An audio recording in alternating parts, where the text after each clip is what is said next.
We're ready to go. Yes. Welcome to another episode of Beyond the Algorithm. I'm your host, Victor Vinzion with Accountable Masculinity, and my co host, the lovely Queen Smoke. What's going on? Welcome, welcome. Thank you for having me again. Nothing much, chilling. Ready to get started. Man, so Got a I lot know of stuff to go over. I know you got a lot of stuff to go over, but I like to warm it up with a couple of clips and seeing what we got. Right, What's missing and what's going on in the social media space, right. and what is going on out here. There's always some Today that shenanigans. my mother raised me, but I never had a relationship with her. And there's a difference between being raised and having an actual relationship because raised means I put clothes on your back, shoes on your feet. I make sure you get to school, you look presentable. I teach you what I know, but I don't necessarily foster a healthy relationship with you. I don't get to know you. You don't get to know me. We kind of just coexist in this world because I'm your mother and you are my child. And I was thinking about the fact that a person asked me recently, what is your relationship with your parents like? And I said, well, I'm not that close to my parents like I would want to be, but this is not because I didn't want to be close. This is because the only way that I can be close is if I tolerate disrespect or if I tolerate being used or if I tolerate being half loved. And because I'm in a season where I'm learning to love myself and learning what healthy boundaries are, I'm not even allowed to tolerate no type of trauma or disrespect from the people who I call my parents, right? But when you tell people you don't really have a close relationship with your parents, they often look at you like you're the problem, as if, as their child, it's your responsibility to keep that relationship intact, like relation. If at any point you say, "Hey, stop right there, let me say something," let me Okay. know. Okay, no problem. Yeah, because I know she's gonna say a whole lot, but it's gonna be important to what we're talking about overall today. Right. I'm saying all this to say a lot of us were not relationshiped, we were raised. A lot of us didn't learn to be seen or validated or understood. We learned to be raised and to not ask no questions and to just tolerate whatever happens, right? And people often wonder why I'm so close with my friends, right? Because my friends, they have shown me what genuine unconditional love is, right? And I feel like when you have family, family is almost like an excuse to just do whatever you want and be able to get away with it, right?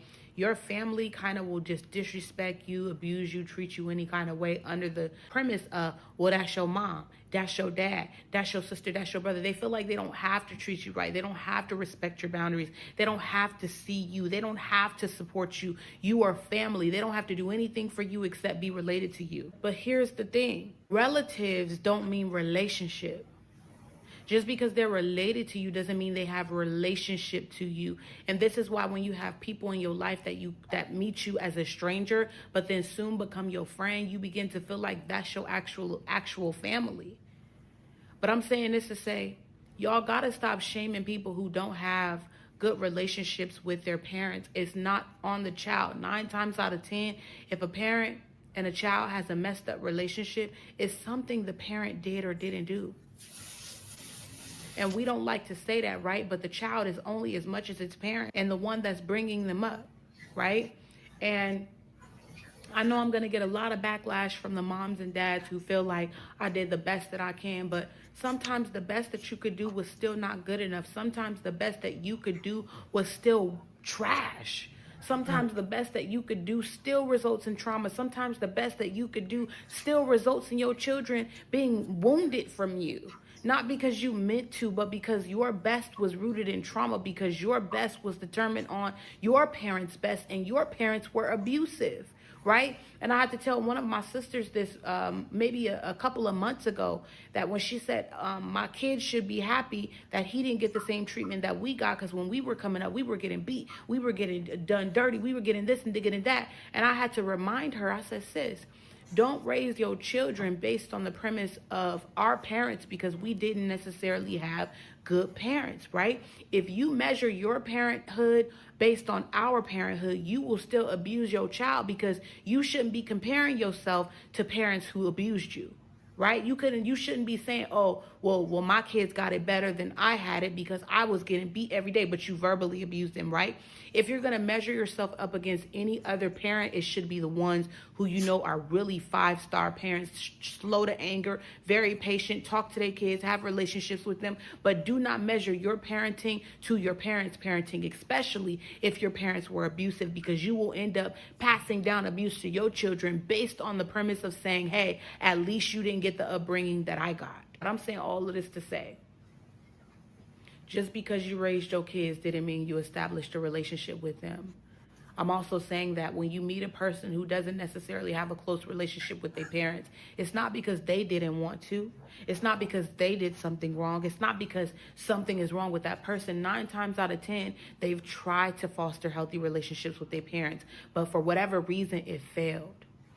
Maybe the parents are in a state of arrested development. Maybe the parents won't take accountability. Maybe the parents continue to abuse, manipulate, mistreat. Maybe there's no rekindling. Maybe it's just too far gone to forgiveness. For me, it's not that I don't have a relationship with my parents. I just fully understand that in order to have a relationship with them, it would have to be rooted in a trauma bond. It would have to be rooted in me laying down my personal boundaries and saying, hey, I'm going to keep on forcing this relationship. So now I have both of my parents in my life, but I don't necessarily have a relationship with them. It is as much as, hey, mom, how you doing? Hey, dad, how you doing? Good, good, good. Everybody good? Okay. I love you. Hope everything great. We'll talk soon. Happy birthday. I'm sending you some flowers, sending you a bouquet. I'm doing whatever, whatever, whatever. But as far as talking to you about my personal life and walking with me and being able to have parents to call on, parents at my events, or to support me through things, that does not exist for me. Not because I don't want it to, but because I have parents who have chosen their own path and to live their lives separately from their children, not to be involved with their children, not because their children didn't want to be involved with them, but because they never created the capacity to be involved with their children. Therefore, stop judging people whose parents are not around. You never know the circumstance or the situation. Ooh, That very much layered. ooh! I told you it was a lot. Mhm. What do you think about that? Like, I know you were taking notes. You're like a master note taker. That's how I've always been out. When I was in high school, I had this whole like program where they taught you how to take notes, like really good notes. That's who I am to the core. It just helped me keep track, Yeah. because I don't know nothing. So she started off saying that being raised is different from having a relationship. Being in a relationship with your parents, and I really didn't see her pick too much on her dad. So I'm gonna assume, I'm just gonna assume most of the no contact or the way that she wants to foster her relationship is mostly with her mother, because I heard mama a couple times. The reason why I say that is because when it comes to black boys, raising black boys, black women have single black mothers have an escape route of, but I'm not a man, and there's only so much I can do for my son, and his daddy's not here, and a woman can't raise a man, so she can have some kind of sympathy or empathy from the community as far as, okay, yeah, she's not a man, the dad's not there, maybe he's in prison, maybe he's dead, maybe he just don't want to be a part, maybe she's playing them games like a lot of them do. However, when it comes to black girls and their mama, black mothers typically love to throw their daughters under the bus as well. She got an attitude. She fast. I don't know where she get it from. She disrespectful. Yada yada. ABC. You know what I mean? 1, 2, 3. Mm-hmm. This relates back to that. Children should not be seen or heard. Do as I say, not as I do. That's still your family. When she said that black families don't respect your boundaries, that's absolute facts. Black families take offense to your boundaries. Black families feel like you being money acting. They feel like it's disrespect. You can't have boundaries in a lot of black families.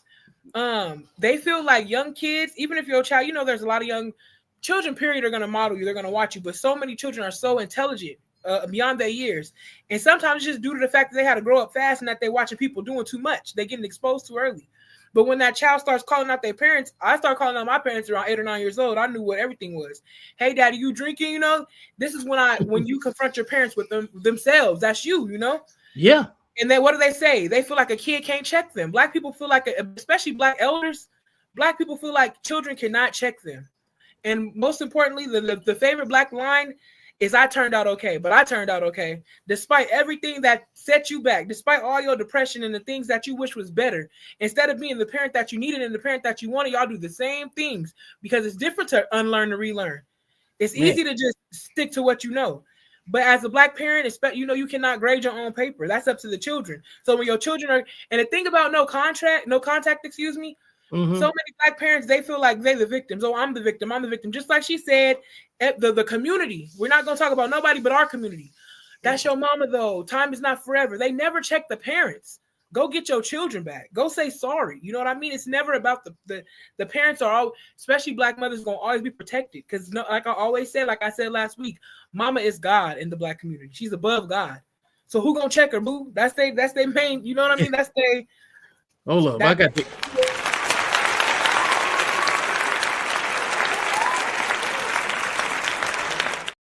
You had to get a round of applause with that. Who gonna check me? You know what I'm saying? Like now, their own language is coming back at them. But right, you know, the level of I get tired of talking about the word accountability, right? Because I don't think people really understand what the word really means. I think it's about accountability doesn't exist without discipline. You need emotional discipline so you can choose your words carefully. That's emotional discipline. Right. You need objective understanding of what's going on in the world before you making an emotional decision, something you can't take back, you know. And with the lack of self-work that is so assigned to what a lot of parents, you know what I'm saying, put their kids through. Because I understand mental health is fairly new in terms of time. You know what I'm saying? It only exists in our generation. We're just now looking back and saying, damn, our parents was crazy as hell. They was abused, they was this, and they was that. And then we go do the work on ourselves in terms of our generation, and we realize that I'm not going to hand you the keys to abuse me, and you can't get mad because I won't let you abuse me. You know, that's what our entire generation has been saying. You know, I read somewhere like our generation is like the observer generation. I mean, I'm talking about me because I'm 10 years older than you. So, like, at 46. Our folks are like, no, because they've already raised kids.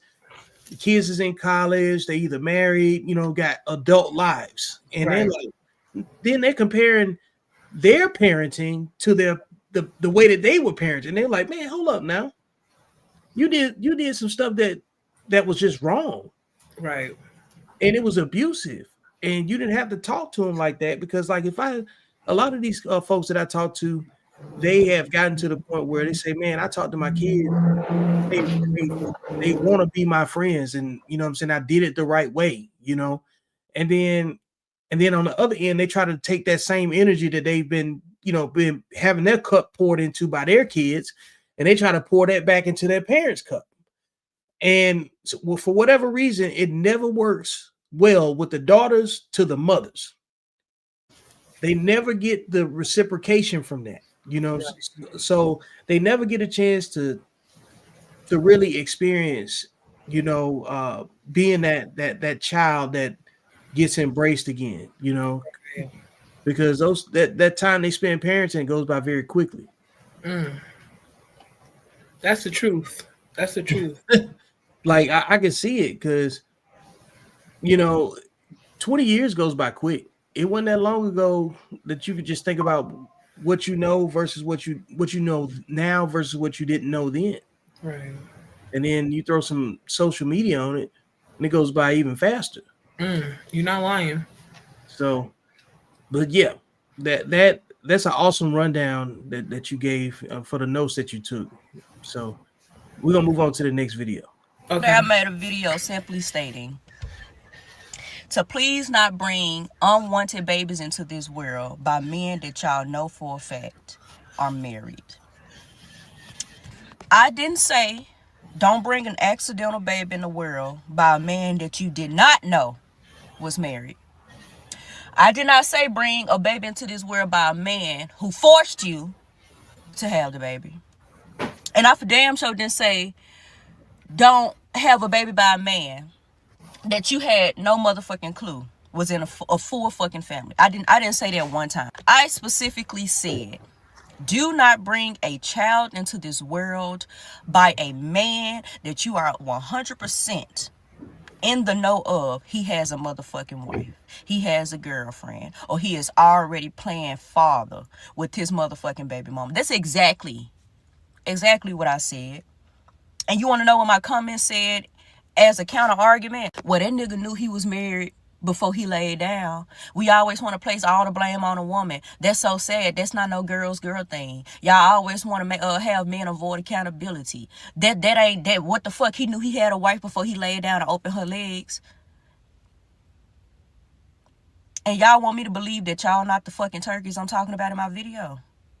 See, the reason being why I made my video the way that I did yesterday, because it was an experiment. I just wanted to see who the fuck was going to be hollering like the dogs you are. I just wanted to see. I wanted to see who was going to motherfucking snitch on themselves. Who let the dogs out? You hoes was woofing. And the reason being, while I say, you should not bring no motherfucking child into this world that is not wanted, because what motherfucker? Let's just say I was the affair baby. I'm the affair baby. Whoop. Not only am I an affair baby, but I am also going through an entire self-identity crisis. I am dealing with low self-esteem. I have poor fucking judgment in every single man that I date, because unfortunately, my father is quite literally a married man. My mother decided to be a small, no self-respect having ass bitch. And in order to keep the drama fueled, that she was able to control an entire situation was by keeping me. Because she knew if she kept me around, she could continuously blackmail my father for whatever the fuck he needed. Okay? Not only that, but I know I have no self-esteem. Not only do I not have any self-esteem, but I have zero self-respect and confidence for myself. Why? Because all I've ever known and was taught growing up was how to be a side chick. Why? Because my mother absolutely had full-blown proof that she was a side chick. So how the fuck am I supposed to know what a good man or a good father is supposed to look like if the literal man that I have as an example is a man who was in a marriage? See what I'm saying? Also, not only that, but y'all don't think about the repercussions that come behind people who have low self-esteem, low confidence, low self-respect, and fool around no self-love for themselves. These are the people that you have running around in the streets causing crimes. These are the people that you have running around the streets laying down with any fucking thing that'll talk to them. These are the people that are increasing the STD rates right here in the United States of America. These are the same people that refuse to actually go out there and get the help that they need, even though resources is right down the street. But because they are so filled with their trauma from their mother's choice. See what I'm going with this? Because unfortunately, I had to psychologically break this shit down to y'all, how your motherfucking choice detrimentally impacts the little person that you make the conscious choice to keep. Miss Tam ain't motherfucking said, I not once did I say that the responsibility does not fall on a man. Not one time did I say that. Not one time. But you know what responsibility do fall on at least one person in the entire situation? The choice to keep the child.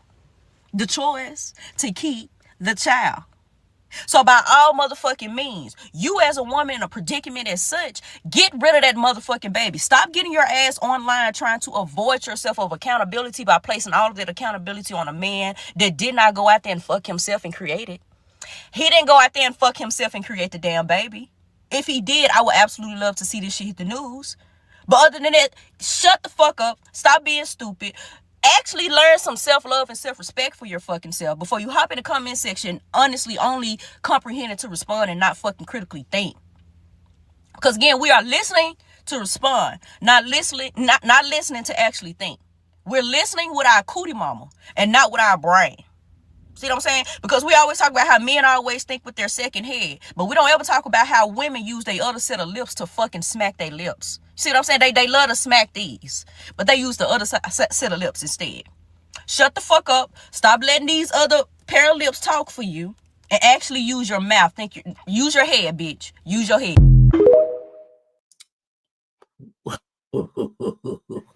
Goodness gracious. Hey, look, you've been following my content for a long time. Mm-hmm. She said a few things in there that I've been saying. Oh, yes, absolutely. I wrote a lot of this down. Um, one of your main statements is you always say if women say that all men cheat, that means that all women are side chicks. You know what I mean? When you drop that load on them, that's another form of accountability. Like, oh man, it's the truth. You know what I mean? Now, she said married man's baby. Um, a lot of women, they want to act like a lady and think like a man. Okay, I'm gonna wait to give them 90 days. I'm gonna wait to give them 90 days. And in this 90 days, their children also meet the people that they're entertaining. You know, they bring every person that they're entertaining, every person that they're thinking about entertaining around their children to make an impact, you know? Yep. And these children are born. They one thing about women that we have to fail to realize, we are more competitive than men with sports. And we know men in sports are very competitive. But black women, can't speak for nobody else, got to speak for my skin and the skin I'm in and my experience. Black women are some of the most competitive women when it comes to getting a man. That's why there's so many black men with multiple baby mothers, because the competition is serious. They will sacrifice their children having a fully reliable and capable father in the home, because they feel they just something about that narcissism and that ego, feeling that my vagina and my child gonna be the one that settled him down. You know what I mean? Not listening to the other baby mamas inboxing them saying, "Hey, he's trouble." They don't want to hear that. They blinded because I'm gonna win. I'm gonna get him to do right. That's why those high value men that so many women swear they can get, even if you can get him, you're not gonna be the only one that got him. It's a reality check, and it has nothing to do with the fact that you're not beautiful or you're not bad or you're a beautiful woman. You know, inside and out, it has everything to do with his choices. So if you're gonna pursue a married man, not saying that married men don't pursue, but like I said, women love a challenge. That's why women can tell you, yo, I got so many married men in my DMs. I hear that all the time. They love a challenge. Ain't no sisterhood. Because if your married man have something that they want financially, even looks wise, DNA wise, it's a go. It's a go. Everything I think that black women don't understand. We talked about the mortality rate last week, but everything that you feel in your pregnancy, your child will feel in the womb. Your sadness and your depression and your despair and your desperation is gonna go to your child. So what do you think is cultivating in your womb? A desperate, low self-esteem, low level child. Then y'all wonder why it's a whole bunch of mental health. Why your child have colic, can't sleep at night. Why your baby, you know what I mean? Hollering and screaming and jittery. And when they hear loud noises, they're you know what I mean? Like they're nervous. You create in the womb. You creating PTSD. You creating all this trauma in the womb before they even come into the world. A lot of black children didn't have a chance from the beginning. When seed met egg, when sperm met egg, you know what I mean? A lot of black babies didn't have a chance from then.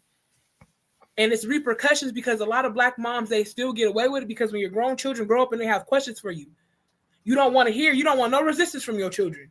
Because when mama say go and don't tell me about nothing, I did my best. These women are not lying. This is a collective and community experience. And everybody that feels any hesitation or any anger to what both women have said in these videos, you the dog.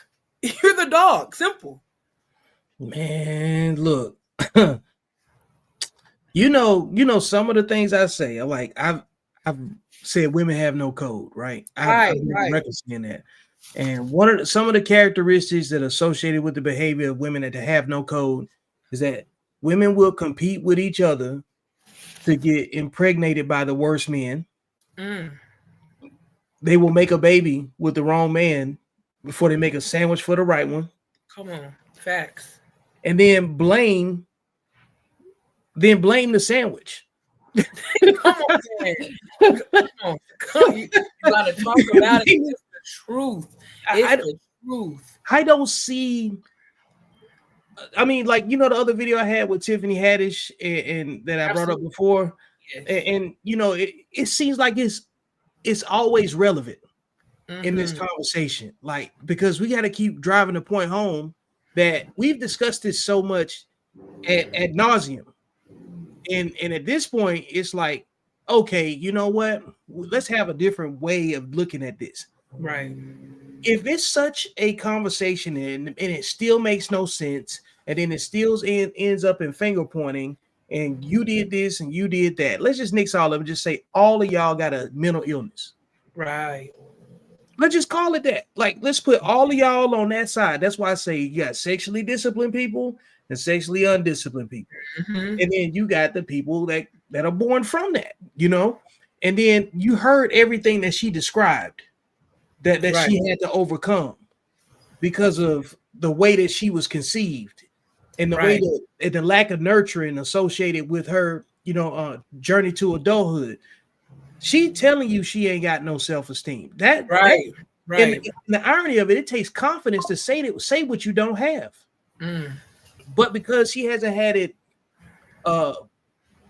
she's only been living in a transactional state.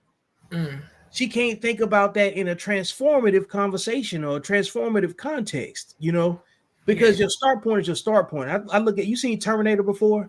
You know how Yes. like the way Kyle Reese and the T-1000 comes into being is just electricity. Everything gets torn up and then they land in this place naked and then they got to go find some clothes.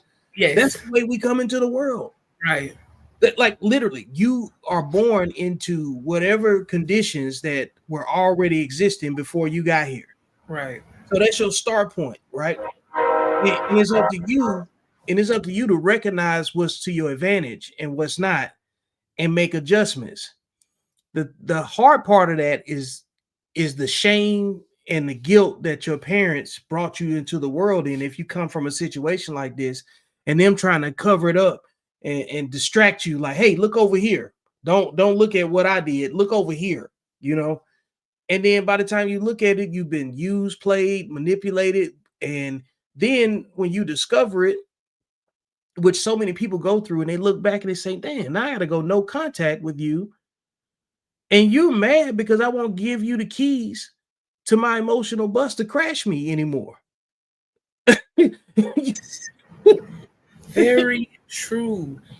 They You be know. mad because they won't let you abuse them again. And then and this is why I drive this point so difficult, so committed in front of everybody, because I'm telling men it ain't you.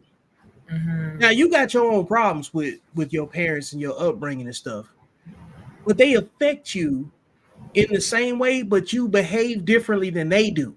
Right. You behave differently than your counterpart. You know what I'm saying?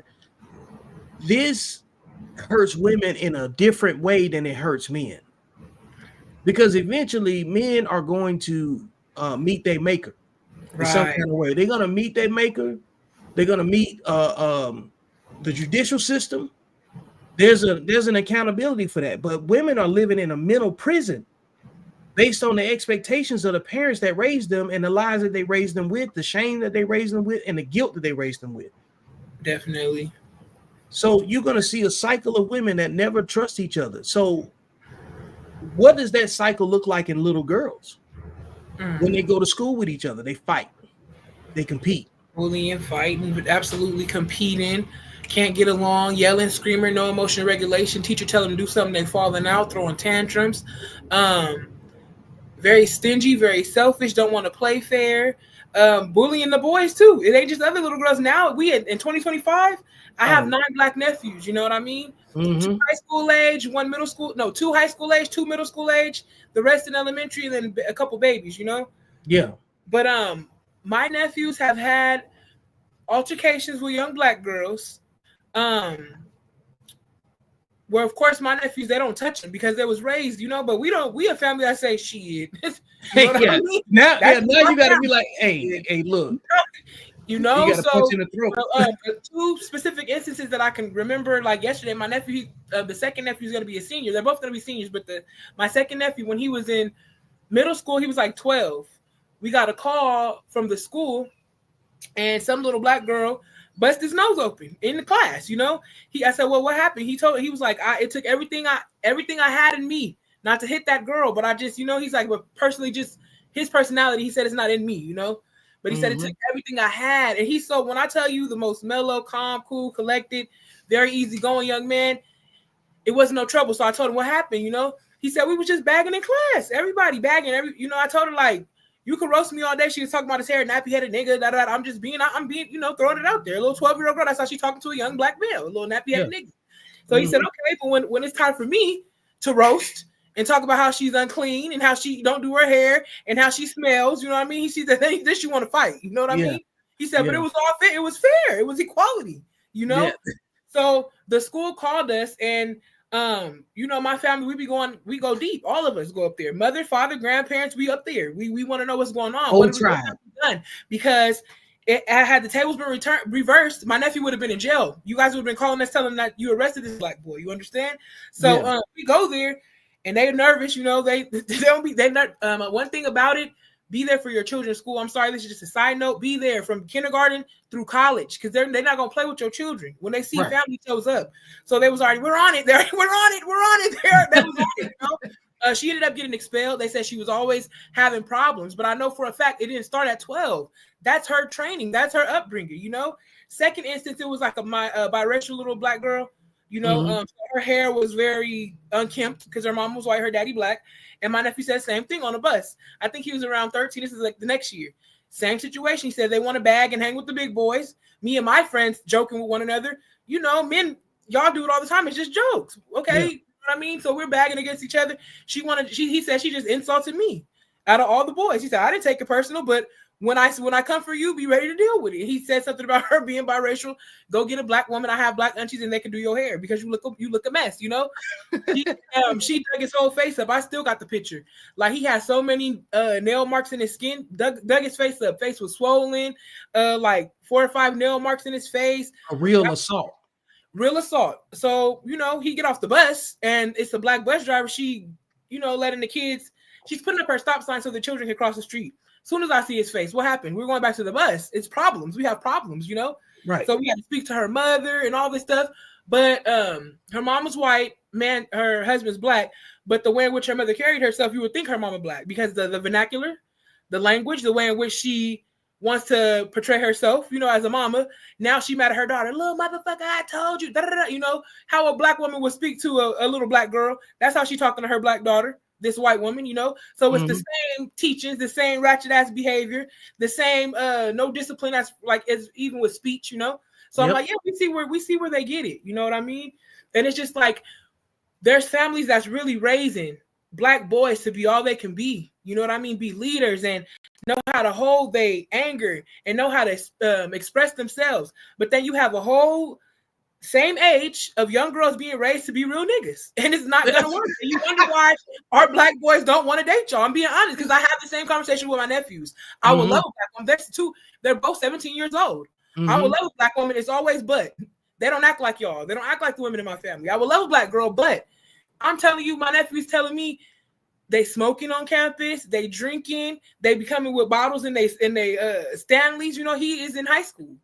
You know what I mean? Couple of them kids, black kids, addicted to fentanyl in his high school. Got vapes on campus. Like he said the teachers, they be acting like they're afraid of these kids. And I don't think it's good reason to be retaliation, because if I whoop your ass and I'm a grown woman, I'm going to jail. You know what I mean? Right. Man. So it's really bad, and it falls on the shoulders of these women, like it or not. Your body, your choice, your responsibility, whether the daddy is here or not. Yep. Man, good. Prayers up to them. Prayers. Yeah. He said, I'm genuinely asking, how did you come up with this concept? It's nothing to come up with. Whether this is about Krishan Rock, Tia Kemp, the lady Giovanni J, whoever it's about, through my own observation, I have noticed black women are black women's biggest ops. It's really that simple. It's really that simple. That it doesn't take rocket science. No matter who is the example that I use, even in my own personal life, black women have always hated on me personally the most. In the workplace, and walking down the street, it's always black women. And this is just a simple observation. This does not take rocket science. It's not that complicated to comprehend. It's just exactly what I said. I thought it was pretty simple, but if I had to explain it, I guess not. But that's it. That's all. And again, like how black women, y'all love femininity, just not inside of a black woman. That's why Our biggest creators in the black community are gay black men. Ramonte, Bougie Brown Skin, all of them. Because y'all like the drama, y'all like the theatrics, only in feminine men, feminine black men, people that y'all don't feel threatened by. But yeah, that's how I came up with it, through simple observation. Now, I have said multiple times. You always. And I'm witness to that. I've been saying it for years. Mm-hmm. That the number one threat to black women is another black woman. Absolutely. Because black women are operating in proximity with each other because the kids are around each other. Just like you described going to the bus. When you go to the bus stop, is it a bunch of the daddies there, or is it mostly the women? It's mamas waiting at. So, because and the reason being, because I always talk about, accountable masculinity rule number 2, right. And that's, men shouldn't argue with women, arguing with women is beneath men, and arguing with men should be beneath women. Come on now. I agree. Okay.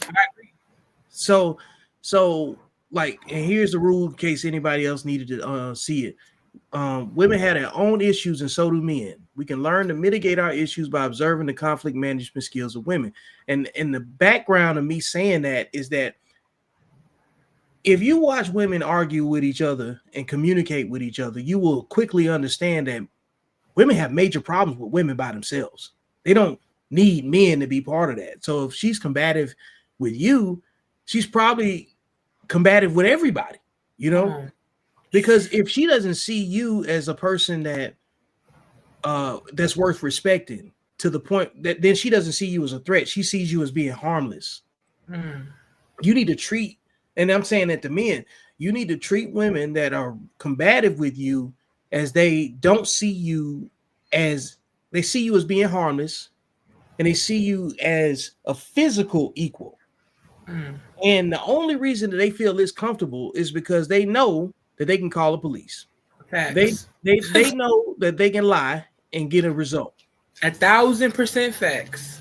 So, and this behavior that she's talking about amongst black women is also present between the mother and daughter relationship. I just wanted to add, the person that's adding the question, I asked the question, they said, I genuinely want to know, like, where did you get this from? I genuinely want to know. But stay right there. They're saying, I genuinely want to know, where'd you get this from? Like, asking her that question. That's something that I get a lot, it's almost like the whole sisterhood and the black community of women, they blind. They Ray Charles, Raisha Charleses. It's a lot of Stevie and it's a lot of Raisha Charleses. You know what I mean? Yeah. They don't know what you're talking about. And then when you start to give them examples, it's always the gaslighting of, oh, I'm sorry that you had to go through that. I'm sorry that you dealt with that. I'm sorry that that's your experience. Come on, baby. Let's stop playing. This is a collective experience. But once again, if you were bullied by your mom and you can't tell the truth and you're not able to fully speak how you feel, this behavior represents so many black women. So to say I'm a part of that, it's like nobody wants to look in the mirror. You know what I mean? Yep. Real sisterhood is the holding one another accountable to make sure our community is cleaned up, because there's trash all in our streets and we in hell. It's hot out here, and it's all because of our doing. Yeah. Feeling like we want to be equal, feeling like we need femininity, feeling that a white woman's feminism is our blueprint. You know what I mean? That's what really messed us up. Because while they saying leave Tyrone, leave Jerome, they're going to make Brad and Billy food at home. They can't leave, but they advocate so much for you. You know what I mean? Yeah. A lot of it definitely starts. People are saying it starts with accountability for sure. Hey, shout out to Andrea and Leigh Marie. They say they're not blind, they're just but just ignorant. Yeah, absolutely. Facts. So I want to start here. This is what I brought up earlier, right? It starts with accountability, but you think about the women that are unable to teach their children what accountability is because they have no discipline. If you are undisciplined, you have no accountability. You don't. But think about it, right? How can an undisciplined person create an environment where another person can learn from them if they are being hypocrites in their behavior versus what they're saying? They're just being performative. Come on now. So Do as I say, not as I do. You know what I'm saying? The main thing. You have to have you have to be in a position that allows your words to actually have some weight. Right. And the best position that you can be in is leading by example, practicing what you preach. And for a lot of Black mothers, that reality don't hit until they're facing their teenage daughter. They feel like, oh, you smelling yourself. She's not smelling herself. And now she's holding your daughter's holding the mirror up, and you don't like what you see. That's the only thing. So you having your daughter, and she's the worst part to you because that's all you've presented all her life. Now it's biting you in your ass because you're looking at yourself. And a lot of Black mothers can't. Like I said, they want to take credit for all the good stuff that their children produce, and all that happens when they're little. You see little girls like their mama dress them up. She got honor roll. She got this. She got that. But when she get a little bit older, she's not interested in school because that has never been your priority, mom. Education has never been your priority. A lot of women, the way their mannerisms, the way they speak, the way they goes from 0 to 100. Your daughters are displaying these same characteristics, and you don't like what you see, but that's you. Literally, figuratively, emotionally, spiritually. Take credit for it. Take credit for it. Yeah, if you want credit for all of the success, make sure you take ownership for all of the failure. Absolutely. That's what accountability is, right there. Absolutely. Leigh Marie says a lot are not blind but just ignorant. Yep, because that's my point.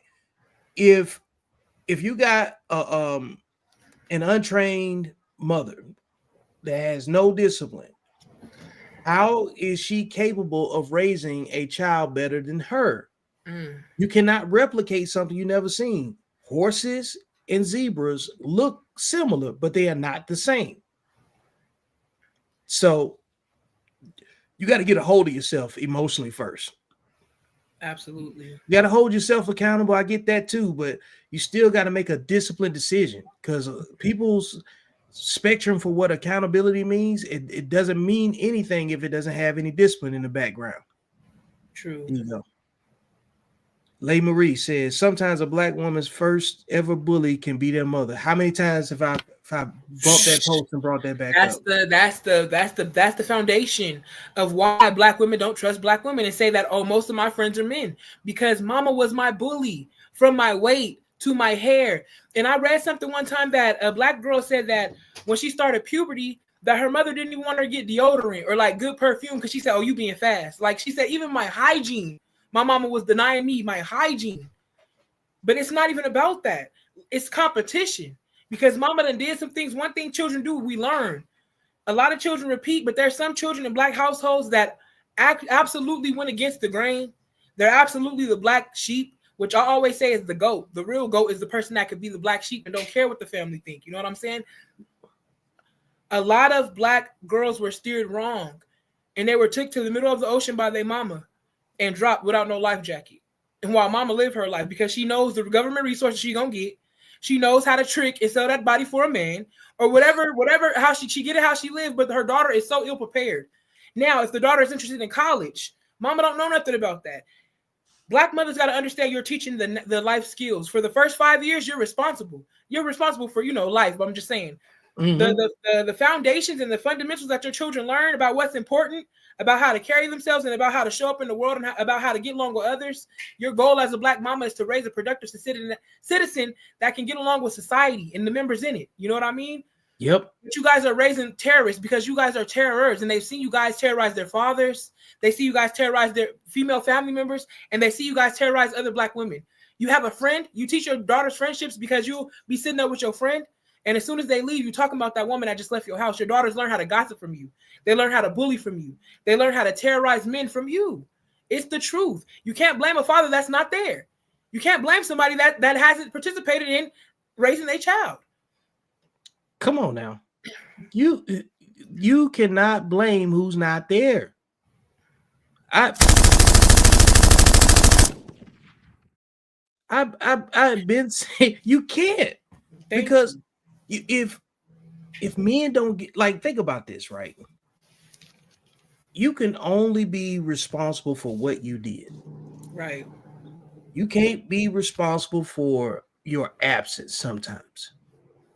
Willful ignorance is not an excuse. It doesn't cover you in its entirety. It is a reason to not take ownership of your responsibility in the situation.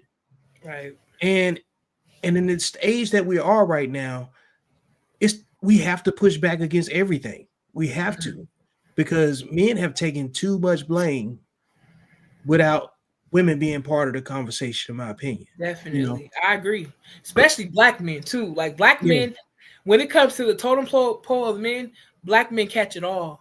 You know, the strays, the direct, they catch the knife wounds. Black men catch it all.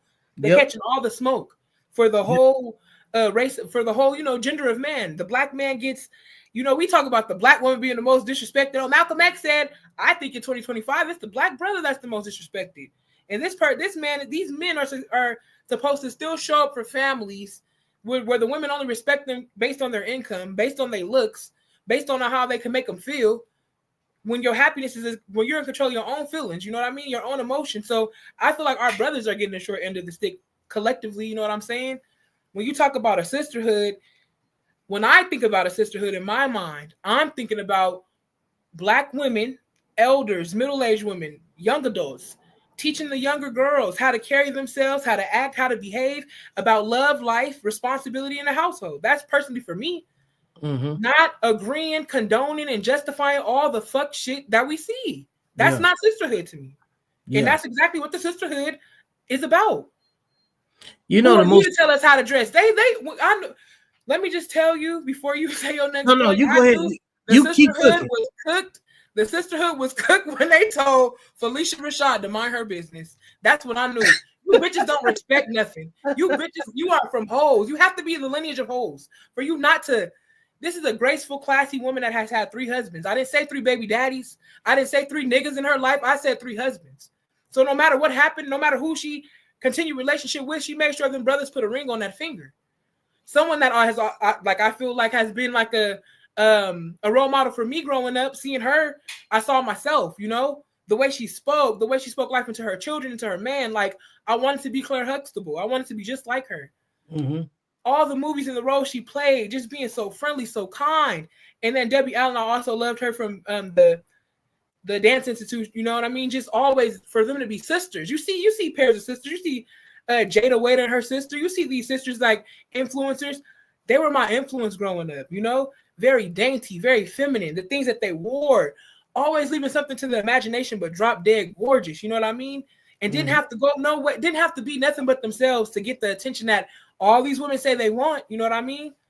You can get it all day, but they can't keep it. I feel like these women kept attention. They're 60 and 70 years old. They're in their 70s, I believe.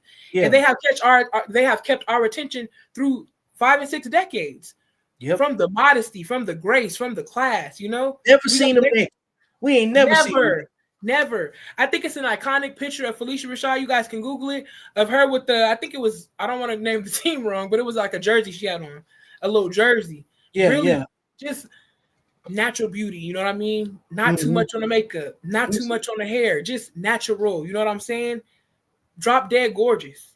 And I've always felt like womanhood is holding something to the imagination, you know what I mean? Womanhood is being classy. Womanhood is making somebody work for you, and not in the way like you're a working girl, but work for your conversation and work for your time and work for your attention. Like you said, not just handing it to whoever asked for it, because you're starving for it. You know what I mean? From both mother and father. So the first person that tell you look good, you're gone. You're a goner. You know what I mean? It's not, got to own up to this. We've created this. Man, come on. The lack of accountability across the board it's about, the conversation is about what you just described is what I say, the removal of mystique. Right. Women used to have a mystique. Like this same behavior that we complain about, that's part of where we are right now, it's always been there. Right. It's always been there. there's plenty of shows that capture this. If you look back in time, right? Remember the Women of Brewster Place? Oh yes, yes. Okay. Remember well, we talked, what's that Tyler Perry movie we talked about? For Color Girls. Oh All yes. of the personalities of black women and how they're raised. And when you think about it, they of course Tyler Perry is going to throw the male antagonist, counterpart to the relationships that end in a catastrophic way. But the Right. movie For Color Girls, if you watch that, you see the toxic animosity that black women raise their black daughters with. Right. And it, because like Whoopi plays the senile mother that, Super ultra religious. yeah, because she used to be Right. in the street, Facts. and then her daughters were Thandi Newton and Tessa Thompson. Yes, Tessa Thompson. Thandi was, both of them was in the street. If you remember, both of them was white man's children. You know Exactly. that? Yep. Both of them had white fathers. Yep. Then we already know about Janet Jackson's character because that's the one that gets all of the memes and the accolades. Come on, but he still do. Who's doing the bit? Oh, what she say? So you're the one doing the bit. Yes. Yeah. And then you even said Kimberly Elise, with the alcoholic PTS. Yep. He's a war survivor. He got PTSD. He drinking to cover the PTSD and this abusive dynamic. You know what I mean? They showed every aspect of a black woman. Not lying. And the situations that most of us are in or have experienced or know somebody who knows somebody, Yeah, like it's observable. Just like the lady in the clip was saying, these are the things that I see. And when I was talking about this stuff years ago, of course, when I started my initial pushback, it was, you must hate black women. I'm like, my wife black. Right. I'm a husband. I still married the very women that I have equity in talking about. Right. Your mama black. Yeah, that's exactly why I can say the shit that I say. Cause y'all ain't live with her. Like I remember I tried that on one of my friends. He told me that like you can't. A lot of y'all love to say your mama black. He said, but that's y'all acting like the way that I see the world and the way that I shape my dating is not based strictly on the fact that I had to deal with this black woman and her wrath. You know what I mean? Because the black boys, they get the anger, but they also get like they get the hate as well. I know black girls get it too, but when it's a black boy, it's like if they not super coddled and mama do everything for them, it's like one or two experiences with a black mom. She hates you or she hates you because she coddling you so much. So it's either like, they're not preparing them either. No. Just the kids are just swimming and swimming with no life jackets. That's the only way I could think. No supervision. None. Just put in the house and you're free to roam about the country. As long as you don't burn this mug down. Yep. Go ahead. And it's amazing. Well, the thing is like what's amazing is the pushback. Mm-hmm.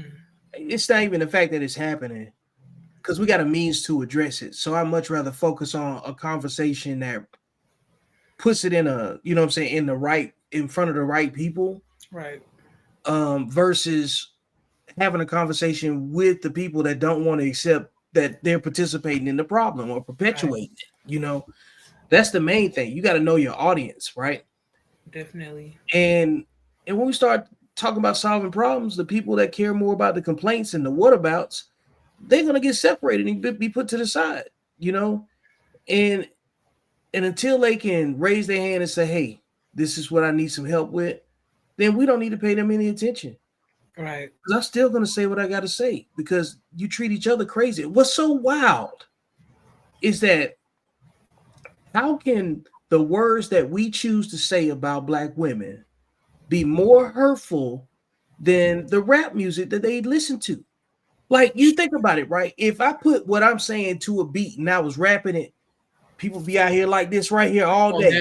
Come on now. You know what I'm saying? The music video. I'm slapping ass. I'm slapping Come on now. Some people twerking with it or something like that, and pouring some drinks and stuff. Then it's like, yo, you heard that new accountability song? Mm-hmm. He rapping about sexual discipline. You're not lying. You know what I'm saying? But how like are we so much more comfortable having an icebreaker conversation about eating ass than actually fixing our fucking behavior. It's like, it's so sad when the people, like when the disciplined people have to look at the mess that was made because so many were undisciplined. The mess that was made, that's like the disciplined black folk, you know. I just want to say it's like a slap to everybody. Malcolm X, Martin Luther King, Rosa Parks, y'all slapping everybody in the face for providing you an avenue to try to get out. Y'all actually turned around and went right back in. And it don't have nothing to do with white people. It's everything to do with us. And the fact that you didn't want to listen to your grandmothers and your grandparents, because they the ones that the last, I feel like, generation of really trying to save them the reason why they couldn't be saved because they were so focused on church, the Bible thumping area, you know what I mean? Like the boomers and stuff. But one thing I can say about the people in my personal family, they have tried. They try to keep you in church, try to keep you close to God. Of course, sometimes the real talks didn't go, but as far as like their intent, they did try. It's a lot of children that just wanted to do what they wanted to do. And I've seen that personally. You did have good figures, good parents, but somewhere in your mind, you knew more than the people that was trying to steer you from the fire, even though they got burnt and you seen their scars. You knew more than them. So some children gonna have to go to that fire and see, but there's so much more parents that don't care if they get burned. Parents got second, third, and fourth degree burns on their body, but you see your kids heading there, you don't care. What do black people say? They're gonna learn. They're gonna learn instead of really trying to prevent that. But y'all let them raise themselves. So when they can't nobody black children not gonna respect people that didn't pour into them forever. You know, when they look, like I said, when you little, you don't understand, you don't know. But when they get conscious of the fact that you're really, like she said, we just in this house together, we have no relationship. Who are you? Or when you my mom and you trying to tell me how to move sexually and you've never had that discipline because look at me and my siblings all look different. Who are you? Yeah, siblings, you know what I mean? Like friends. You know what I'm saying? Like, I was on you don't know how to control yourself. Like you said, black mothers, their daughters can't use the excuse that they use. Nope. Your daughter, you can say to your man, "I'm sorry, babe. I was, I'm on my cycle and I know I'm emotional." Your daughter gonna get slapped in the face. She used that excuse, "Mom, I'm sorry." She can't. Cycle can't even come out her mouth before it's hand across face. So stop. You know what I mean? Yep, man. Because it ain't good enough. If it ain't good enough, if it's not a good enough excuse for your children to use, why do you think that you can use it? Like, think about it. Like, it's a very honest take on that. You know what I'm saying? Why do you think you can use the same excuse that you would not allow your children to use? Right. It's not valid. You can't use it at work. Fact. And I ain't saying that you should just be grading by that. What I'm saying is that if you cared about solving the problem, you would have less complaints and you would have more honest intent about what you're doing. Right. Because you're raising people that are not going to care about them. They're going to knock them off. You know what I'm saying? Somebody going to fire your kids up. You know, everybody ain't got the patience because they don't have to love your kids. Nobody going to love them, but nobody going to love them like you. So teach them the right way to get along because you don't want them to mess around and find out when they're outside your home.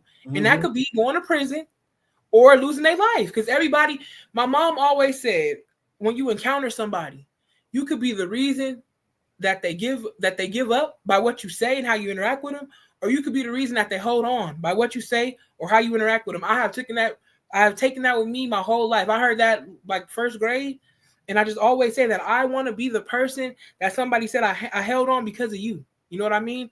Not I let go and I gave up because you just rude, bitch, and I let go. Like, no.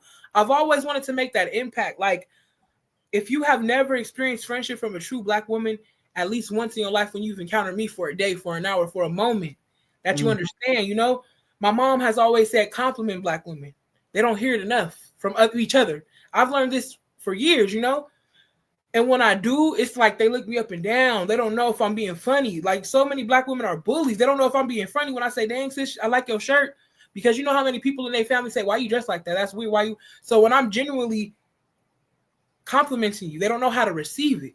Man. You know, they don't know how to receive friendship. They don't know how to receive kindness. What did that girl say in the first video? The first time I've ever experienced true love was amongst my friends. Man. Because I think it's sarcasm. when you really show them love, because mama never showed them love, and that's the first important influence and attachment and connection for a black girl is her mom. And if it's broken, if it's strained, if it's non-existent, if it's severed, it's going to be that much harder to establish true connections, not only with a black man, but with black women. And I see the comments all the time. I wish I could have friends like that. I wish I could do friends like that. You have to be a genuine person to attract genuine people. That's just what life is about. You can fool anybody in the world, but if you believe in God, Buddha, the universe, you can't fool the universe. You can't fool God. You know what I mean? It's gonna your energy that you're sending out is gonna signal dishonest people. If you're a dishonest person, they're gonna signal catty ass friends and disrespectful women. If that's what you are, and that's what you show up as in the world, you can only fool social media. You can't fool the world. You can't fool real life. That's why all y'all have so much stories of this negative experience in life, because a lot of y'all are negative and was raised by negative women. Was your DNA is negative. It's a historical trauma of negativity and disrespect, and you know what I mean? They have been bred for the last 40 years to hate the black man, even though they keep creating babies with them. That's down, and you're making kids with people that you don't like, don't love, and you don't respect, but you keep creating kids. Like, make it make sense. And then they're like, we hate the patriarchy, but you pregnant. Come on now, pregnant. You love the patriarchy. Yeah. You don't have the discipline to deal with the patriarchy. Let's be real. You hate men and pregnant. That's crazy. See, they expect more from them children than they do themselves. Absolutely. Mm-hmm. Man, come on. Mothers do it and create resentment in the child's heart for her lack of accountability. Absolutely. Yeah. Man, hands down. You know, that's the seed. You know, and this piece right here, the reason I clicked between both of them, shout out to Leigh Marie for her engagement. The seed is planted right here. Right. And then it comes out over here. Facts. You see how those play off of each other, you know? And then when they don't get the validation from here, then this is where the resentment shows back up. Absolutely. It's a reciprocal. And that's why, you know, I know in the coming weeks we'll get into that more, but that's why a lot of black fathers, this is the truth. A lot of children are going on no contact with their mother. So imagine how your fathers felt. Way younger, dealing with your mama. You know what I mean? Like, imagine your daddy had to go no contact to save himself. Not like that. They come back to try to get y'all, but mama gonna block it. Mama gonna block it. Mama gonna block him. I know mothers that keep moving. I know mothers that block the man. I know mothers that take the check and lie to I know so many women. You know what I mean? So many sisters. The story is always a similar theme. You gotta break down the details, but the theme is similar. Yep. You know what I mean? There's always got some intersections in it. And the thing is once you start nailing these things down, they never really change. You just go back and update them. Right. Like I you see all the time I'll bump an old post that I had from 2019 or 2021. Right. It hadn't changed. Like, this behavior is still prevalent and it's still present. And I understand where it comes from. In the macro, this is a result of white feminism. Yeah, in the macro. And feminism is another ism that's built into racism, white supremacy, and all of those other conversations. Okay, we got to still deal with our individual choices and behavior. And why are we making these choices? Why are we making these connections? How much responsibility do we take in what we're doing, right? Okay. And all of us could have made a bunch of different negative decisions, and some of us have just made less. And now when we get into the feelings part of where we at right now in this conversation, this whole topic is really about the logic versus the emotions that people experience. And we need to be able to have a conversation where somebody gets ready to respond, and before they say what they're experiencing, they need to determine if they feeling or thinking. Facts. Before you respond, are you feeling or are you thinking? Well, I feel like, I don't want to hear it. What do you think? Big difference. And it should make you just sit down for a second. You may not even need an immediate response. thinking That's the about truth. something, you need to go sit down and synthesize why you choose the way things that you choose without blaming. See, when you're complaining, you're not leading, you're not solving problems. This is why I tell men you cannot blame women for being women. Right. And the same thing is true for women. Y'all can't blame men for being men. So you picked it and you picked Right. her. You Definitely. can't, you can't. You just gotta hope and pray that and use some kind of discernment and trust the person's outcomes. Don't trust what they say. Look at their outcomes. That's what men look at when they look at women. Mm. When we see women with kids, we see the same thing a job sees in a man with a criminal record. Mm.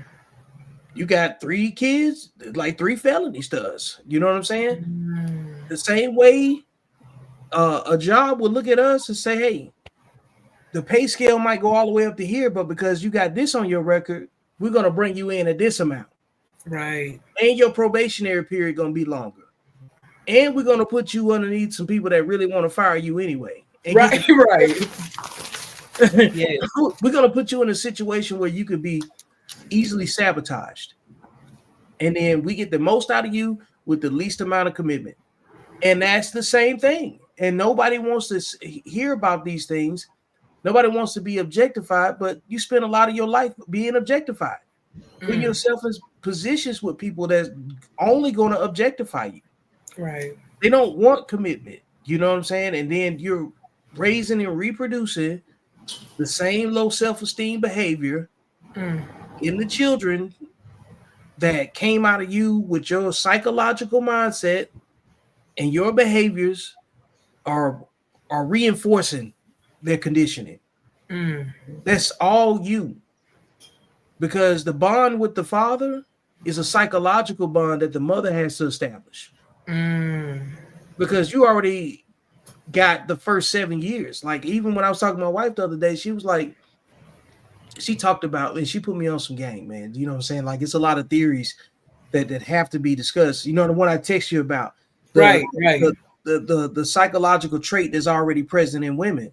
And then think about how many women that won't accept reality, objective reality, and then they raise their children through that reality as well. You know what I'm saying? Right. The one that which is really delusion. You know what I'm saying? So now you got a delusional mother raising her children in objective reality with her delusion, and then expecting compliance. And it's kind of wild to me. You know, again, you got zebras trying to raise horses.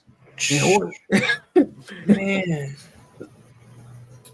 they look similar, but it's not the same. And the thing, you know, that's when that no contact comes in, because your children go out into the world and fall flat on their ass, and they come home and the mama like, but mama, and that's when the gaslighting start with her own children. You didn't feel that way. I didn't do that. You lying. They will downright tell you their child is lying. Smack them in the mouth and tell them you lying. Man, I've seen it thousands of times, and it's sad because when you have friends and you go stay at night at their house, like I always say, every black household is not created equal. And that was my being naive as a child and a teenage girl, until I started having these in-depth conversations with my father and my mother. Yeah, it's not created differently. Even if it's 2 parents in their household, your daddy don't act like mine. Your mama cussing your daddy out talking crazy, you know? Yeah. My daddy do the craziness at my house. You know, my daddy do crazy when at my house, you know what I'm saying? Like, yeah, my daddy was like, you know, yeah, to see the traditional gender roles, even, you know, my young friends wanting to come to my house. My father checked little girls at the door. You're not coming to my house wearing them shorts. My kids don't dress that way. My daughters don't act that way. Hey, I heard his favorite line is, hey, little mama, you know? Hey, little mama, we don't talk like that. Hey, little mama, like, he wanted to know what, like you said, get into that thought process, because what is my kids learning from you? And are you even a good friend for them to have? Yeah, but why are you around my kids? We start rubbing off on our friends, and our friends wanted to come to our home. Our friend, because despite what y'all think or not, even when your kids got an attitude, black children love stability, and they love structure, and they love a routine, and they love to have boundaries.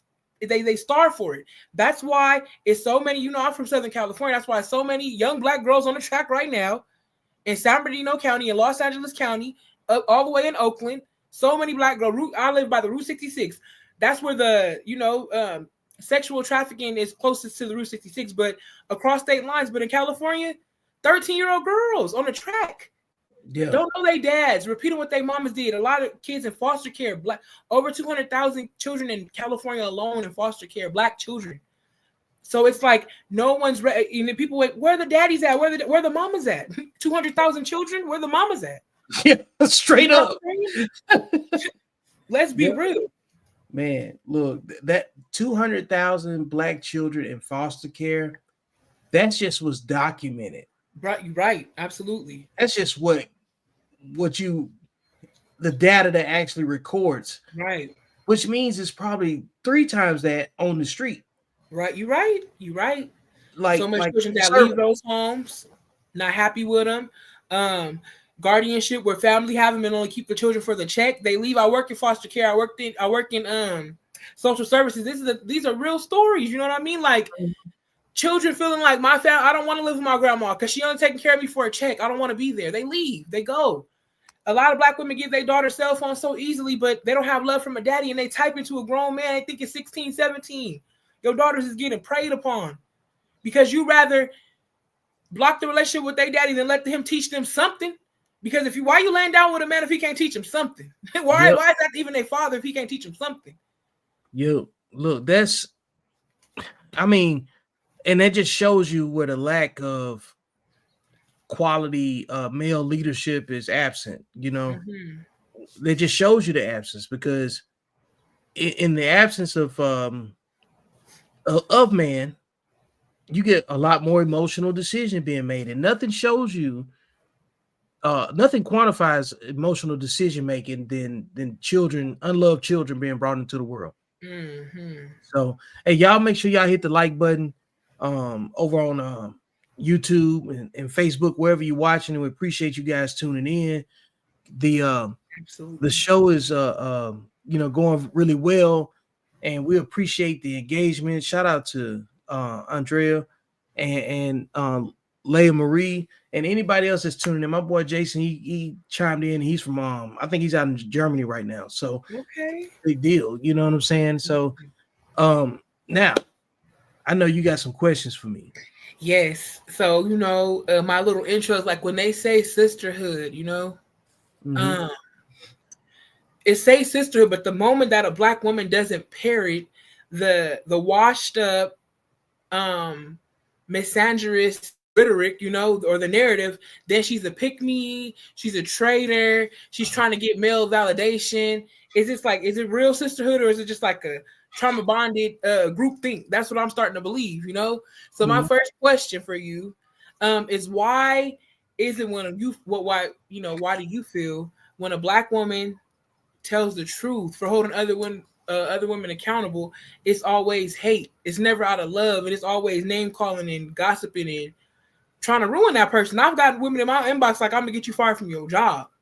Like, bitch, you in Minnesota. Like, what are you trying to get me fired from my job? Please do. Please. I hate working here. You know what I'm saying? But why do you think black women get labeled a pick me just for holding our sisters accountable? What's crazy is, what my opinion is as a man, what a pick me is? Women that chase the wrong men that don't like them. So it's really just projection. They're really calling. Most times when women use that kind of language, they usually never got picked.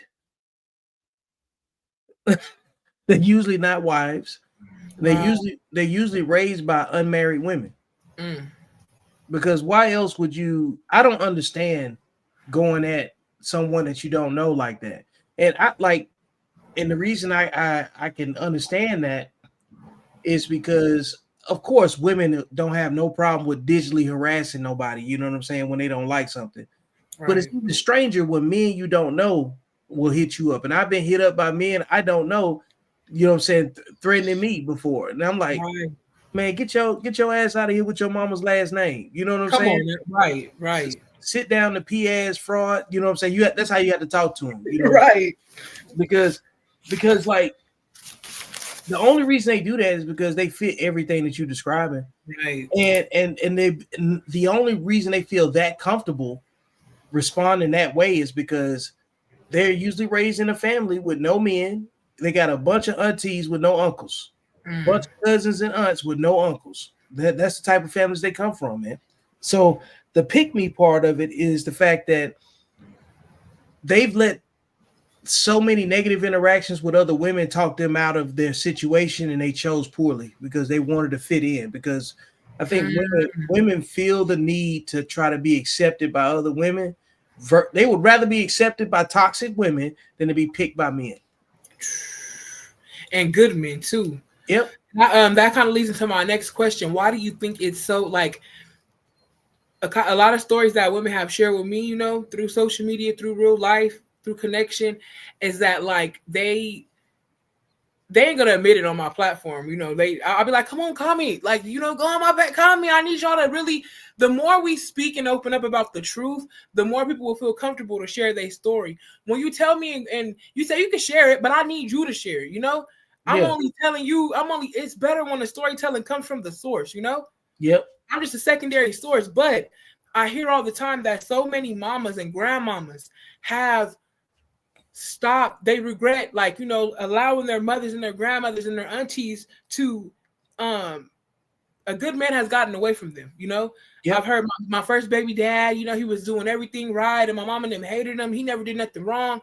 And then thing about it is that the people that they get after that just be worse and worse and worse, because nowhere in this lifetime, no matter what you believe, even if you just believe in karma, whatever, are you going to keep making good people pay? Eventually you're going to feel that, Yep. And they never had a good example.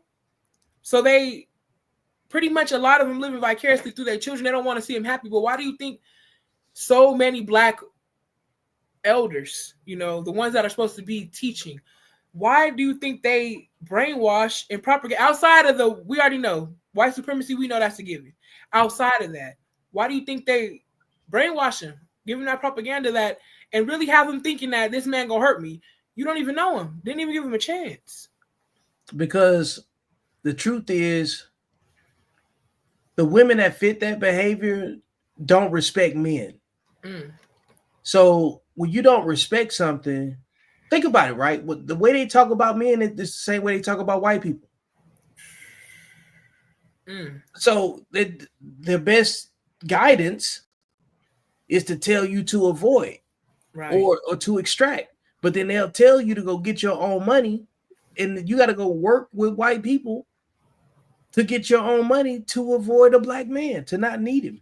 Right. So really, the older generation of women are just really misandrist. No different than the old white racists. They're the same way towards the men. And then they say, oh, they was abusive. They're still trying to impart information on you that's based on their hurt that they never dealt with. They still mad at their mamas.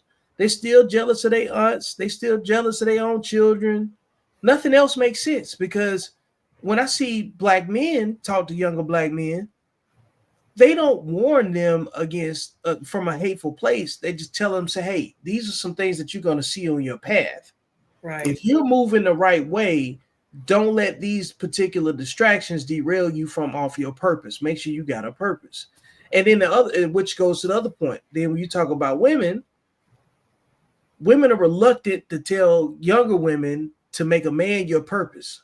You see how foreign that even sounds when I say it? Right. But like, a man's purpose is generally intangible. You got to have an intangible thing, but a man is actually tangible. And the women that those particular the older women that are particularly parting off this information, they don't respect men enough. They don't see us as anything else outside of utility. You know what I'm saying? They only see us as useful for doing the things that they don't want to do without ever respecting. They want a license to abuse the capability of a man without ever really fully appreciating, him, and everything that goes with appreciation. That's why, like, you see those guys that are raised by women, right? And it's a family full of women. That dude becomes the family handyman. He That's he he cut everybody grass. He mm, fixed everybody handyman jobs in the house, and all of the women in the family become dependent on him. The minute that he brings a lady around, they hating on her off top. Like right. I've said countless times, families that are full of women with no men in them are red flags. Stay away, because the women in that family have not been around men enough to understand how to respect one. In most Mm, cases, if you throw dogs and wolves, if you put a dog in a kennel with some wolves, then they're not gonna understand and respect him as a dog. right. Or the dog is gonna have to assimilate to the wolf, you know? Right. And even though they're similar, they're not the same. Horses and zebras, same thing. This is why I say a lot of us are clones. So I believe that that type of guidance from older women comes from, being being side chicks. Mm, Most of these older women ain't been nothing but somebody's side chick. They ain't qualified to give no advice on no relationship at all. mm. And you, like you said, that side chick culture and side chick behavior. My dad, he always got this story about his dad's side of the family. I think Mhm. my great grandma had like 9 or 10 kids, but my dad always says, it was rumor, that some of them kids wasn't for her husband, But that's a lot of the stories because, like we said, a lot of the brothers got drafted. We Yep. know the sexual behavior. While you had hardworking brothers in the military, y'all was sleeping with them niggas on smack. Let's be real. You know what I mean? Without the apps. Without the app. So come on now, y'all was moving real spicy So, back then. so that really means like we only know a small percentage of what those women actually did and Mm-hmm. how little they actually valued the men that they actually had. And Right. and their behavior shows you that they really believe that they can get another one. Mm. Men come a dime a dozen, girl. Right. But it shows you that they think we're all the same. Right. And we're not. Because men don't think all women are the same. Right. You show similar traits, of course, but like we know women are capable of making the same choices to be whatever they want because we look at the sexual value of a woman a lot too. You know what I'm saying? Right. On a very primitive level, right? But the reality is that this is why I say if women love saying, and this is why it's so dangerous to define something at a generalization. Okay, Mm. the defined generalization that most men get categorized by women is that all men cheat. Right. But if all men cheat, that means every last one of you women that say that are also side chicks. Mm. Because who are the men cheating with? That's If they true. like women, that means all of Men, y'all men side can't chicks. cheat on their woman if they don't have a woman to cheat with, and that's the truth. But we supposed to be such sisters. And even in the second video, she mentioned that. Oh, the women be like, well, he knew he was married when he laid down. He knew. That goes to show you have no respect for yourself or your fellow sister You don't. because y'all be in the streets being ready to pull pistols. Now they toting guns. They Man, pulling pistols look at at Tory the next Lane's woman. You know what situation. I mean? Right. Absolutely. Meg deliberately went behind Kelsey. Right. Right. And Tory did, you know what I'm saying, did his dirt to put himself in that situation too, as far as that's concerned. It was a Mm, completely unnecessary situation to have to deal with. But, you know, that's how it goes. But right. let's get to the next one. The next one is um hold on. Okay. Is it really about protecting the sisterhood or is it about silencing women who don't stand for the foolery or buffoonery? Man, that's a good one. You put some thought into that question. Um, I think it's about protecting themselves. I think it's Mm, about them not having to take public ownership of their own behavior because women do not like to fit the description of anything that men do not respect. mm, Falling out of favor with a man's respect is is like one of the things that allows women to try to just respond in a negative way and say you must hate women, go right to sign language, shame, insults, guilt need to be right. Um, when if a man can make a statement from an anecdotal point of view, um, he's only speaking off the women that he can attract. Mm. So, like when women talk about men in from an anecdotal point of view, they're generally talking about a bunch of different men that they've attracted to them, that they've given some kind of time, and they've gotten the same frequency of response. And what women don't understand, and this comes into a value and a worth conversation about uh, what women's value is, their self-worth and all of that stuff, right? But it doesn't matter how you feel about yourself. I mean, it does to a degree, you know what I'm saying? But like what other people see and what you think you are not the same thing. Right. Absolutely. We're looking at your outcomes. We're looking at your decision making because that tells us about your mindset. Because otherwise, you just got on a costume. Right. So that same costume mindset, it's attributed to everything. That's why the sisterhood is a farce. That's why it's Mm. propaganda. That's why the name has more weight than anything else. It's the exact opposite. It is a cult, in my opinion. And Absolutely. because if you'll do anything to protect the cult, you'll do Definitely. you'll do anything to protect the cult. It's the gang. You know what I'm saying? They might as well be outside and getting look. This is an emotional RICO because when you look at the way women treat each other, Mm-hmm. with no men involved, Mm. only at a transactional level, Mm.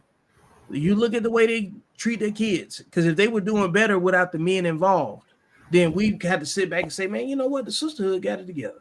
Right. Facts. But think about the low metrics that we're grading by on a macro conversation. Men are grading them at the micro at the same Right. level. I see your kids. I see that I could go to jail if you got a promiscuous daughter. Because it I can see changes. I could die if you got a YN for a son. You know what I mean? Like, I don't know. I can't fool with you, you Come know? on, man. Like think about in a biblical sense. You know what I'm saying? And to bring some levity to it. Picture Joseph being the stepdad. You know what I'm saying, to Jesus. And Joseph come back from a long day of being in the field with the sheep, and the 12 disciples sitting on his front porch. Right. Talking about, hey, who this dude out here with these sheep? Oh, that's Joseph. You know what I'm Right. saying? He Right. can't call him dad. He can't call him nothing else. And Jesus over there doing magic and everything else. You know what I'm saying? Mm-hmm. Like, and then it's a Judas in there. Right. And all of the stories associated with it. All of these things are happening real time on a regular basis because it's not you just getting in it's not a man just getting in a relationship with you.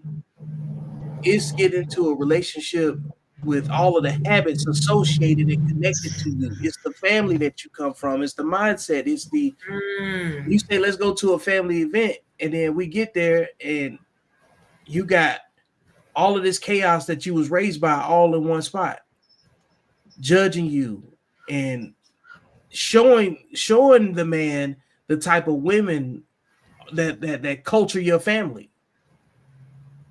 And so if you don't even realize that you ain't never been protected, you've been bragging about the women in your family. Mm. You've been bragging about how y'all get together, but in our mind, we like y'all just get together on a superficial level. I can tell they don't Right. like you, Right. but I can't tell you that. I gotta wait for you to see it. And then now you gotta go through this whole, you know what I'm saying, image reclamation project because who you've been patterning yourself off of or growing yourself off of. I'm like, you got women in your family that are whores, Right. and you don't Definitely. even know it Definitely. because so yeah, they're gonna protect the sisterhood, but the reason that they do it is because individually they know they messed up a long time ago, and they don't want to take ownership of that. So ultimately, they'd rather be in the cult than to take ownership I'm talking about. You know what I'm saying? That's why when men say they don't have no accountability, it comes from that. Do you think, and why do you think that black women know how to we don't know how to lovingly disagree without publicly humiliating each other? And I got screenshots for days for this one to validate that. Because their mothers embarrass them in public, Mm. and they have no problem with embarrassing them in front of other women. Mm. They think it is a they think it is necessary. And then not only that, a lot of those same women that can't cultivate positive, respectful communication with the opposite sex, then if they don't respect men, then they're not going to respect anybody. Right. If they don't get respected by their own mothers, then they're not going to respect their kids either. Mm. They're not going to care about nobody else's emotion. Women are quick to tell you, that's what I went through. It's good enough for me. It's good enough for you. Definitely.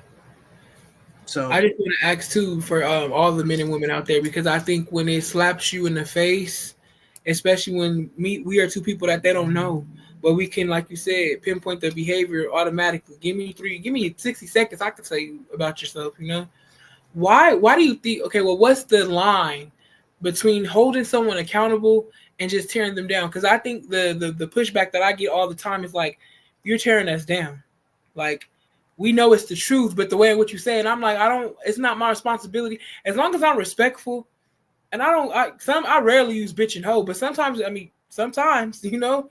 But I'm very respectful in my content. I'm very aware of what I put out. I'm very, I try to have, you know, some kind of. But I feel like for me personally, if you can't respect the kids, I don't respect you as a mother. So that's my standpoint. But I still don't give it to you the way that I could personally, you know. But if it's anything that holds a mirror, they think it's tearing them down. So what do you think? What's the line between holding someone accountable and just tearing them down? the line between, I think is, I think for me, I would say if I go on a unilateral assault, Mm-hmm. meaning like, all right, let's just say it's an undisciplined, a copy and paste version of us, right? Yes. And I decide to go at you, Queen Smoke. I think blah blah blah, and it's all negative. Mm-hmm. And you're like, where the hell did that come from? That's tearing somebody down. Right. Right. But if you, Queen Smoke, say, hey Vic, I got some questions, and I say I can answer. I said, before I answer them, are you prepared to accept my answer? Mm. If you're not prepared to accept my answer, then we can talk at a different time. You know what I'm Right. saying? Depending on what the topic is. Give me the topic that you need the answers to. Let me research it. Let me really, you know what I'm saying, give it some thought. Because I want to be respectful in my communication with you. Because you asked, if you want a solution, Mm. then that's not tearing you down.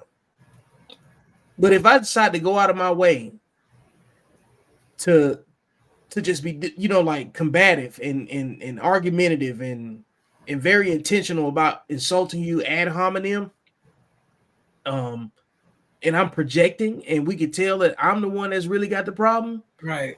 then I am tearing you down. So that's why, like, hurt people hurt people. Right.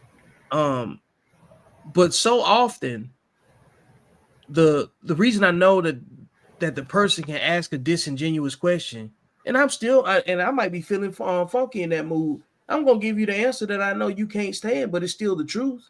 Right.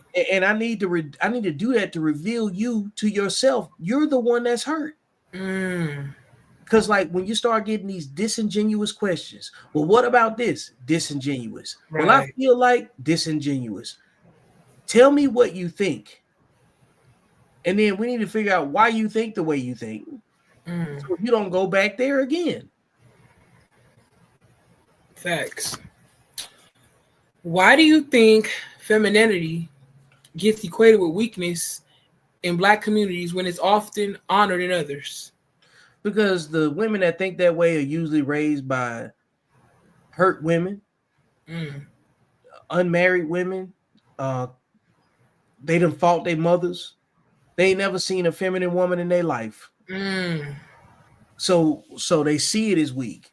And everything that that makes them feminine is really just discipline. You can't be feminine unless you're disciplined. And I was gonna say, we working backwards in our community because so many, especially young impressionable young ladies, Mm-hmm. they feel like femininity has everything to do with their looks. You know, my date. That's why this soft girl era that was a couple of months ago, like the last couple 2 years, I want my soft girl era. Just because you wear pink, bitch, you're not soft. You know what I mean? Like, because you got curls in your hair, Yeah, you ain't no Dorothy Dandridge. You know what I'm saying? Like, they take. I've seen it. Even getting a body done, even if they go to the gym and discipline that way, the mind don't get transformed with us. You know, with most of us. yeah. I think just because you buy a Sheen cart full of summer dresses and get some heels, put a little makeup on and curl your hair, that's not femininity. You know what I That's mean? I think we got to learn that. that's why I was talking before at the beginning of the show. I said when women have lost their mystique, the Mm-hmm. mystique part was the feminine. Right, The right. feminine presenting the behavior, even if it was a classy way to be catty. You know what I'm saying? Most women, Yes, absolutely. there's a shortage. The black woman of class, class used to be a universal thing from top to bottom, Yes. and we don't see classy women as desirable women. Like women don't they in my opinion, from what I see, what women gravitate towards, the women they gravitate towards in mass are just the women with entertainment value.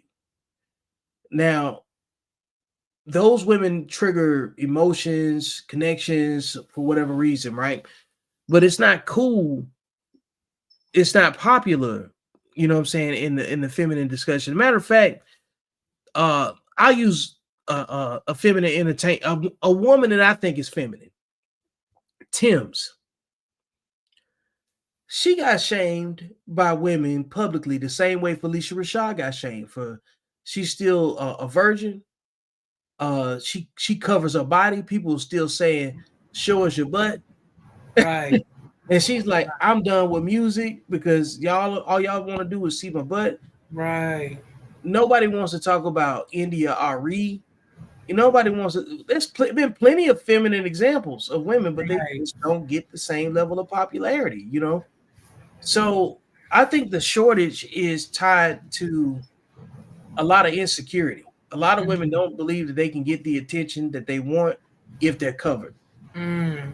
So they would rather put on the costume of, the city girl costume because it makes them number one fit in to the cult and puts them into the space of exception, you know what I'm saying, by other women because they believe in being accepted by women that aren't really friends with them more than they believe that they can be properly validated by a man. I just wanted to insert something because women always say that I got this on for me. I got my body done for me. This ain't for no man. So they wear what they want, half naked. It's always for them. Until they homegirls come around and they dress for them too, and your man there. Yeah, Now if bitches had no respect, and because there's no code amongst you.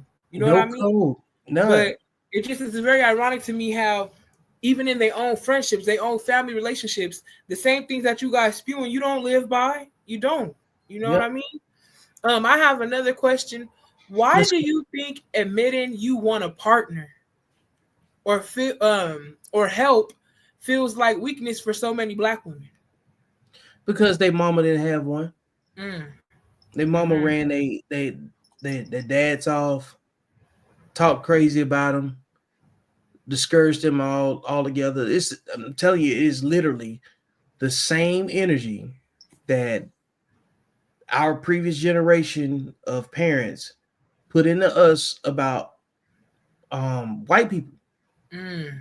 I'm not saying we need to go out and just try to hug a white person today. You know what I'm Right, saying? right. I'm not saying all that. What I'm saying is that the psychological imprint that we have from those conversations never leaves us. It's like, think about it, right? Remember when your parents probably raised you? Well, there's a large demographic of people that believed if you went outside without a jacket, you was going to automatically catch a cold. Right. And then before you know it, you're repeating that. Mm-hmm. And the reality is no, that's not true. Germs are the reason why you catch a cold, not Right. the temperature outside. Right. So it's kind of the same situation, you know. Um, I think that having a partner or the idea of it is because a lot of those mothers that put that psychological imprint on their kids, it comes from the reality that they know that they're not going to be able to attract another man in their life. Mm.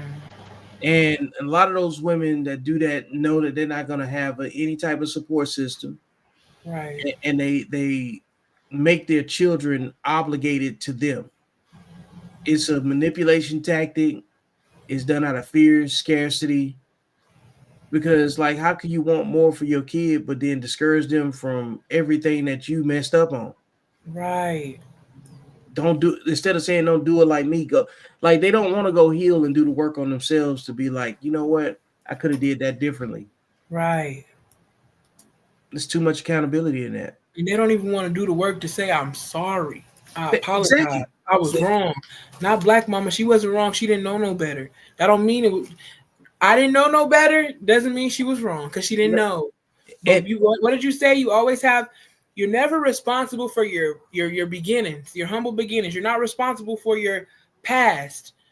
But even in 2025, there's no more excuse to not say that, to say that you didn't know. When we in the age of information, because y'all fight, y'all, when Beyonce got a concert, y'all don't say y'all don't know how to buy them $3,000 tickets. You know what I mean? Y'all gonna figure it out. When it's man, something that you, when it's fun, when it benefits you, when it's, black people like the easy way out. That's the problem. Black women like the easy way out. Black women yep. like the easy way out. They like handouts. They like to be. They like to escape responsibility. And I think that I want to go into the next question of how has the strong black woman culture, has it helped us, and if not, how has it hurt us?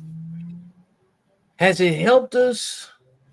Um, in the entertainment industry, yeah, it's helped. You can get a lot of opportunities with the visibility of it. You model a behavior that's very popular for Hollywood. You know, it's very popular for social media. It's very popular for attention. You know, has it hurt us?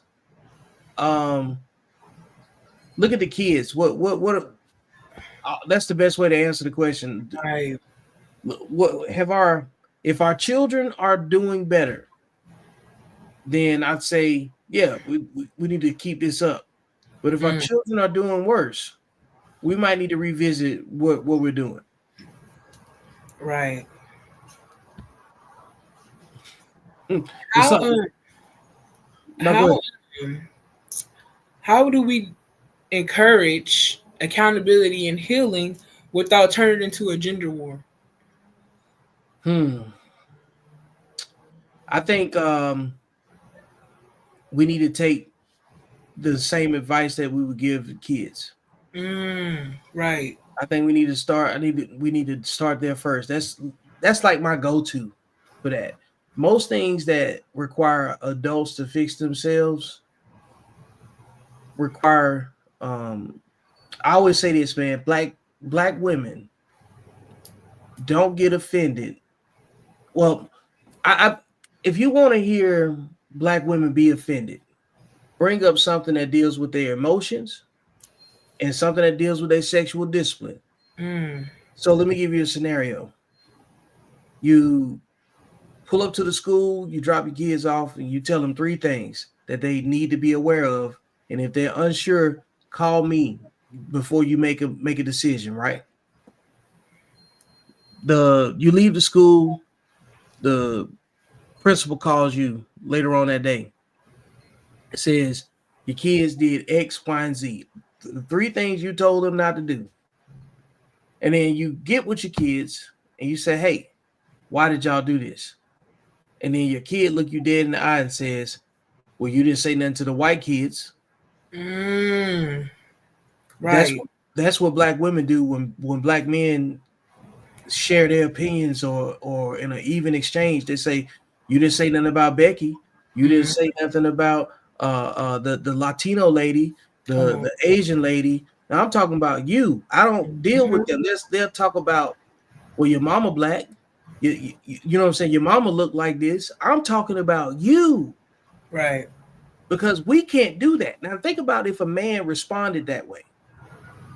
You didn't say nothing about Billy. You didn't say nothing about Jung.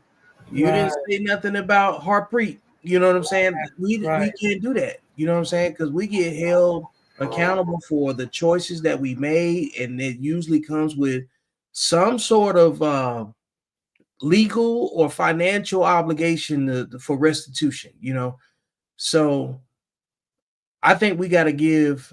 I think we have to practice the advice that we would give children. We have to reparent ourselves, actually. I think that that's fair to say. I remember I used to always watch The Color Purple with my great grandfather. You know, Mm-hmm. I remember he was having a conversation with my cousins one time, like telling them because they was moms already, and they was like already having boyfriends with infants, and they was young, 14, 15. And I just remember a conversation of him saying like, you can't have children with everybody because that's the highest honor you can do. Nobody, he said, the worst thing you want to be to a man is his good time gal, And he was like, because they don't get no respect. So I'm just like, for days I'm sitting on like, I want to know what that is. So I finally asked him. He was laughing like, I've been waiting for you. Been waiting for you to ask because I knew he was gonna ask. And I was like, yeah. So what's a good time gal? He was like, we always watch Color Purple. I'm like, yeah. He was like, a good time gal is Suge Avery. And then I remember, that's one of my favorite movies. But I remember it as like I was probably 10. I watched it back because I want to see like what makes her that, right? And I just remember she came. I know he kind of spoke of her before she actually came in the ring, But look how they had her, just threw her in the back of that buggy, right?